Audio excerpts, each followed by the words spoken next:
মাননীয় chief adviser মহোদয় ইন্ডিয়ার প্রধানমন্ত্রী শ্রী নরেন্দ্র মোদীর সাথে বৈঠক করেছেন এবং বৈঠকে আমাদের সাথে যে পারস্পরিক স্বার্থ সংশ্লিষ্ট যতগুলো ইস্যু ছিল সবগুলো নিয়ে কথা হয়েছে এবং আমরা আমাদের যেগুলো স্বার্থ সংশ্লিষ্ট যতগুলো বিষয় ছিল সবগুলো বিষয়ই আমাদের চিফ অ্যাডভাইজার মহোদয় সেই মিটিংয়ে বলেছেন।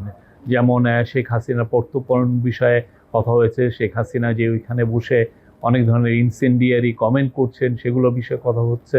তারপরে বর্ডার কিলিং নিয়ে কথা হয়েছে। আমাদের দুই দেশের মধ্যে যে গাঞ্জেস ওয়াটার ট্রিটিটা আপনি জানেন যে নতুন করে এটার এক্সপায়ার হয়েছে, নতুন করে ট্রিটিটা হওয়ার আবার কথা হচ্ছে এবং তিস্তা ওয়াটার এগুলো সবগুলো নিয়েই কথাবার্তা হয়েছে। আমি বলবো যে মিটিংটা খুবই কনস্ট্রাকটিভ, প্রোডাক্টিভ এবং ফ্রুটফুল হয়েছে।